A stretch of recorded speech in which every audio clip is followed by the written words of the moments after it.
Welcome to It Happened in Grand Prairie, as we bring you the history of our city and some of the people that have made that history and some that are really continuing to make history this very day. And this is our history tape number 380, that's 380, and we're on the magic date of November the 9th, 1999. And we made history on this day many long years ago when our first daughter, Xana, was born. Congratulations, Xana, you're on the History Show. And we have three wonderful people today to talk about something very important to Grand Prairie, Texas. And first of all, I have on my immediate right the president of the Grand Prairie Historical Organization, Mr. Charles Bill Powers. Welcome to the set, Mr. Bill. Thank you, Ms. Jackson. Glad to have you back with us. Right. Yes, you're a regular on the show because you're making history every day here, and you've brought two wonderful guests with you today, and it's so wonderful. Our next is our real star of our show today. He is the Fire Chief Emeritus of the City of Grand Prairie, Texas, and our very wonderful good friend, Mr. J.C. Swadley Jr. Welcome to the set. Thank you, Ruthie. We're so glad to have you with us today, young man.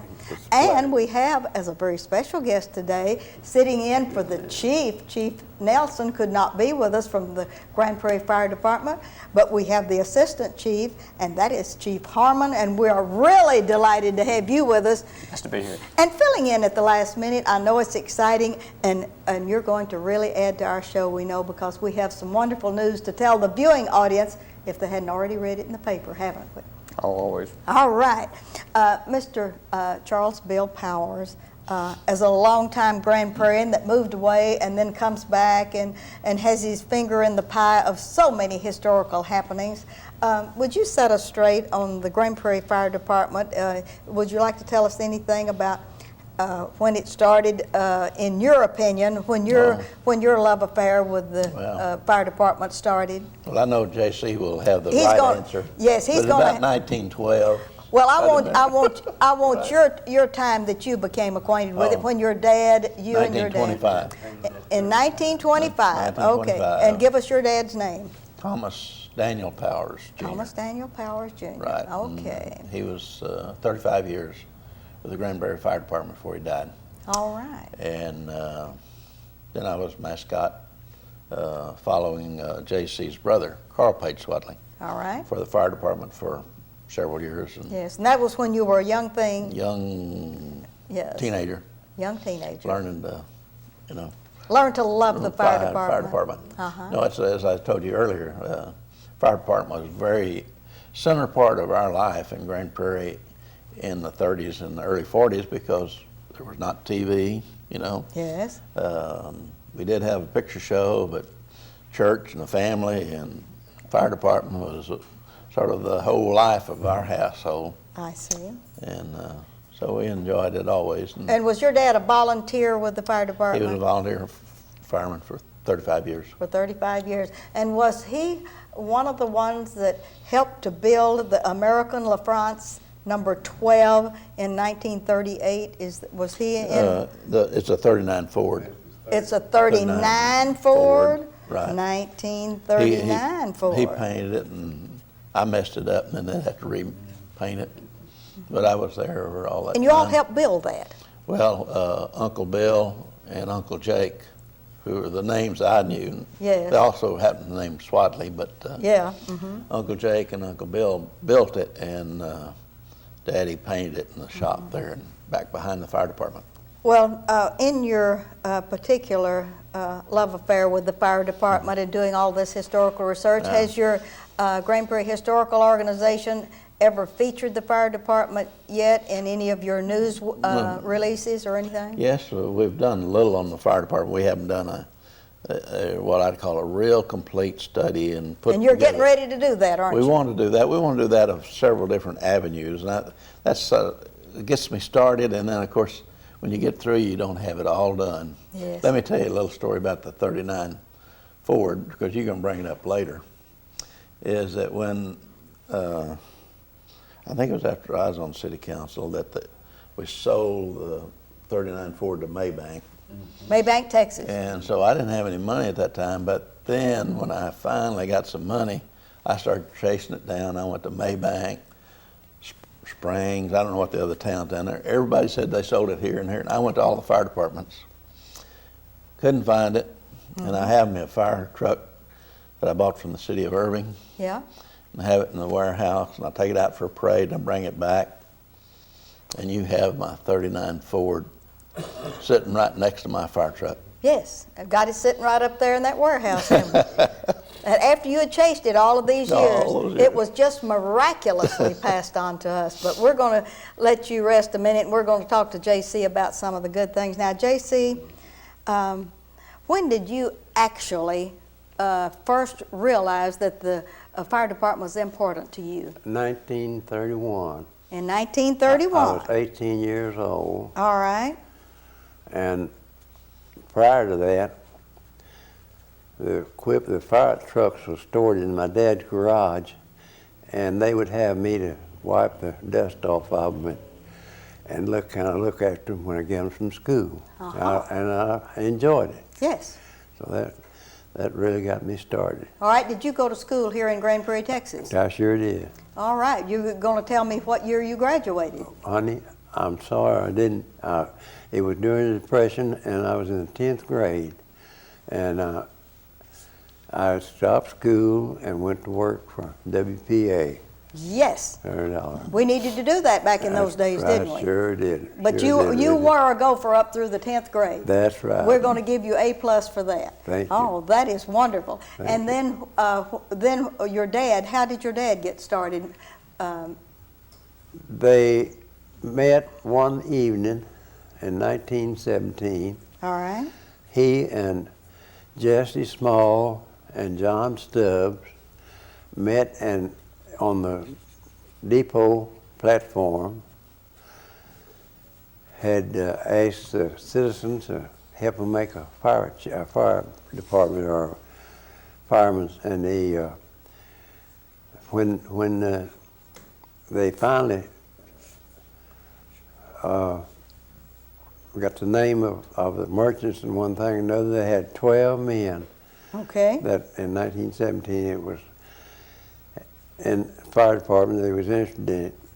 They didn't have anything but bucket brigades, and those buckets came from the gins. We had 3 cotton gins, and one of the ginners bought the buckets, and they were interested in the gins, not having a fire in there. Yes. So they provided the buckets. They sure did. All right. And then where did you have your first place when you got your first fire engine? The first fire engine was a Model T, a hose and chemical truck from American La France, and that was in 1919. All right. And it was stored in a garage on Main Street, about where the bank or where the courthouse, where the city court has been built. There was a garage back in there. All right. And they stored it. And sure enough, we were sad that it burnt down one night. And I was told that my daddy tried to go in and get this fire truck started and bring it out, and the men thought it was too dangerous and they wouldn't let him go in there. Yes. But he was So our really first determined. fire truck burned to the ground. It sure did, honey. Well. 1912. And they bought another one. It was American France Model T hose and chemical truck. But they didn't have any place to store it. And Daddy had built onto his garage building in 1921. Okay. And when it came in, he made a place in this building that they could house it. And Daddy took on the responsibility of alerting the firemen with a big siren that the city had. And he had a man working day and night open. But it was really nice that they had that. And Well, how did they carry their water? Did they still use the bucket brigade? They still had to, when those, Grand Prairie didn't have a water system That's until right. 1918. All right. And they put 37 fire hydrants around, and that started the fire department too with it. But the amount of water that was carried was about 40 gallons, and it was dispensed by soda and acid. They'd mix that soda and acid. And that would force out the water. Force it out. They sure would. Way to go. They sure. Yes, well, Yeah, that is they some did. wonderful history that probably was. even Mr. Powers is really watching and listening to all of this good Yeah, stuff. that's the life of the men in Grand Prairie that were going to help protect the town. All right, when did you get your first fire chief, and who was it? Jesse Small, 1917. Who was the And- father of? And then he served until 1920, and he was manager of the Atlantic Pacific Tea Company. That's the A&P grocery store, A&P, isn't it? He was. All right. And he told him that he'd help him, but he couldn't give his time Yes. be responsible, so they asked Uncle Jake, they called him, J.C. Swadley Sr., to take over the reins.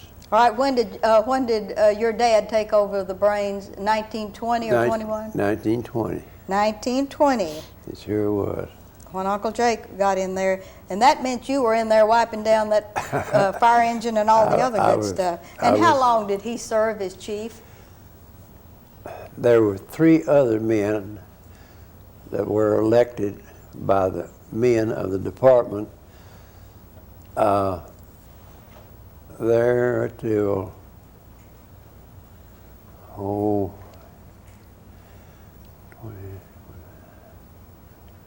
about 28, and nobody would take responsibility, so Uncle Jake or J.C. Swadley went right ahead, and Kept Served. the fire Kept. department going. they sure did. We was Okay. proud of it. And do you know when he retired from that? 1950. 1950. Oh, that was 30 long years of wonderful service, It wasn't sure it? was. It sure was. That was great.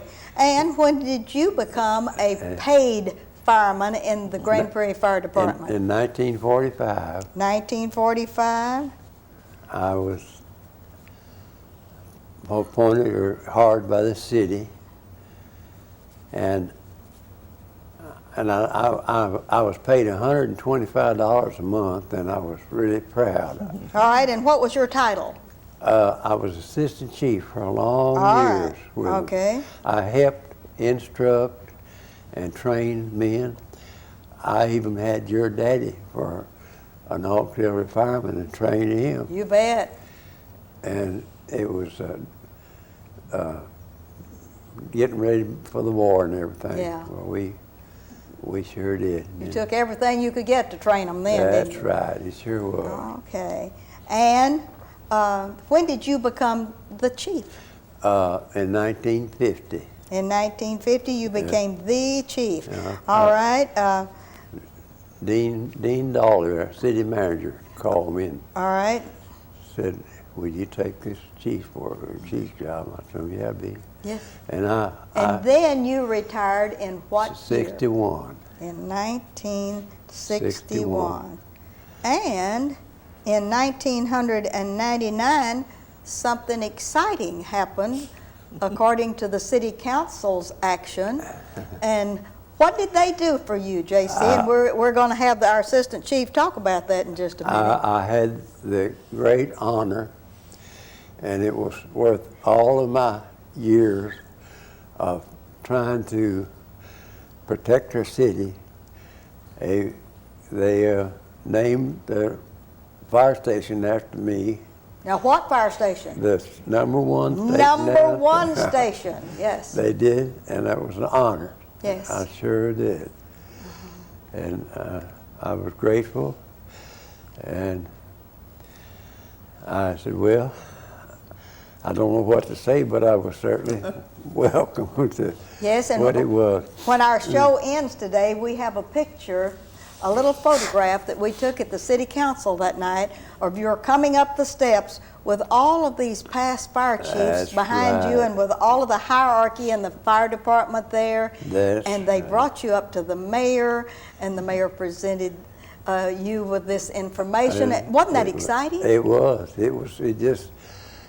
A person don't know. It was heartfelt so that it was sweet and it was nice and courteous that they would do that for individual, and All I right. was one of them. We're going to get back in a minute and ask you some more of the wonderful details, but now our Assistant Chief Harmon, we've got to let him have a few words and tell, because I know the chief's told him what to say today, so we just want you to tell anything about how exciting it is to have Fire Station Number 1. You have rehabbed it, have you not, Chief Harmon? Yes, Tell ma'am. us what all y'all have done to it. Well, it was a station that was built back in the 40s. I think 49, I think was when it was actually built, and Yes. it had turned 50 years old this year. Yeah. And of course, as time and aging, it needed some repairs, and we'd been repairing, of course, as time went on. But we had a structural engineer come in and look at it, and we was quite surprised when we found out the structural engineer said that it was probably one of the best built buildings that he had looked at in some time. Excellent. Yeah, we thought we may have to do a lot of major remodeling as far as walls and exterior walls, but he said it's unbelievable, it's in such sound shape. So at that time, you know, it was decided, well, we would refurbish it and did a lot of interior work, but the outside remained the same as it was when it was built. And now you can drive all the way through it instead of having to back in there and holding up traffic forever. I think it's Yes, just ma'am. wonderful. Oh, it is. And does it still house the same number of people? Well, it's as actually grown a little bit in size as the city has grown and the fire department has grown as well. Do you We're- rehab it for both men and women in Yes, your ma'am. facility? Yes, ma'am. We do have females on the fire department as well. We have 2 females on our Grand Yes. Prairie Fire Department, and all of our facilities are cohabitable by both. And do you think that you and the chief are going to be able to get a quorum together and vote to let Billy Powers with the historical group take any piece of memorabilia that JC will give us or that we can buy from him so we can have maybe a historic site there? It is a historic site to me, being 50 years old, rehabbed, and renamed the J.C. Swadley Jr. Fire Station Number 1. Doesn't that sound good, J.C.? It certainly is. Doesn't that sound good? An honor. Do you think we're going to be able to do something like that so that if our boys and girls from the schools wanted to come by and go through and see memorabilia, do you think that's going to be possible? Oh, I think it'd be very possible. Of course, you know, I'll confirm that with the chief, but I'm sure there will be no problem because JC has been a catalyst for us as well. Ever since I've been there for 22 years, JC has been one great asset and still is. And did he give you any encouragement about being a fireman and to continue on so that you could become the assistant chief? Oh, yes, ma'am. JC has always been a promoter of everybody. He's always willing to give his ideas and theologies on the fire service, which has borne to be true, and encourages everyone to enhance their education and, of course, throughout the fire department, either at the city of Grand Prairie, wherever. He's just a fireman in heart.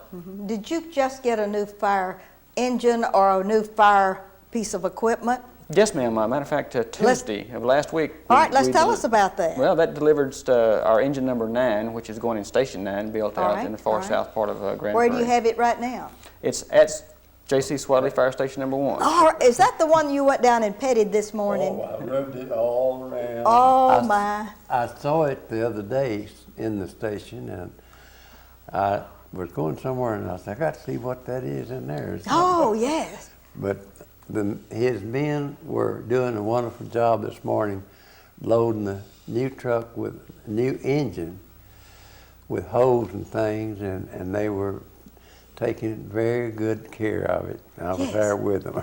Yes, and you supervised it. Well, What do you think about the new ones that they're building now, J.C.? oh, Isn't it a miracle? It is. It's wonderful. It's wonderful for the community to have some part of equipment that would be any time, and for the men to protect themselves too. It's just getting wonderful with I firefighters. noticed that you called it a fire engine Yeah. instead of a fire truck. That's right. Oh, we used to That- have fire trucks, but now we have fire engines. Fire engines and fire trucks. Yes. A truck is a truck with ladders and some tools. And the engine is the one that puts the water Puts the water out. Okay. does. All right. See, I'm learning something That's today right. about fire engines and trucks and entities. And J.C., before I get back to Bill Powers and ask him something historically, do you have any other fire engines? You and the Squat Cannon, don't y'all have a group of fire engines that y'all are kind of hoarding till we can get money to fix them? We have a 1922 ladder truck. That you drive in the parades? That's right. All right. And it's Grand Prairie bought it from Dallas for $300 back in '47. Yeah. And so Squat bought it from Grand Prairie in '72, I All believe right. it was. Okay.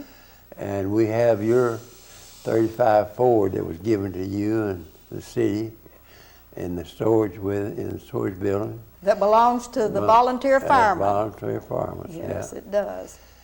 And we have one other engine stored there with ours that belongs to the city yet, but You're guarding it, aren't you? Certainly. You're guarding it. I check it over and start it up every once in a while, so see if it'll run. Yes, this 1939 Ford, if we ever get enough money, we're going to rehab it, and the last bid that you all got for me was $250,000, is that right? That's About $250,000. And Billy just fell off of the dais here because he may have to raise the money to rehab that. All right, Mr. Powers, we've had an excellent beginning interview with J.C. We have many hours that we have him on tape, and we're going to get another, hopefully, a wonderful documentary when the fire station is dedicated. Right. And we know that that's going to be sometime in the future. And what are you doing as historical president? Well, first of all, I've talked to Chief Nelson. He's given preliminary approval for our plans to build 3 cases and 2 4x8 display boards on the east wall of Yes. station number 1. And he even wants it at 26. I said, look, let's get 1 up first because Yes. I have a certain amount of memorabilia, but I have another guy that I have to get hold of too to fill up the cases. So Yes. we're looking forward to doing that. And it just came to my mind that we ought to get a fire engine or truck that looks like our 39 Ford. Yes. Since now we have videotape and so forth, Yeah. and tape it coming down from Swadley's, which was at the Founders Plaza.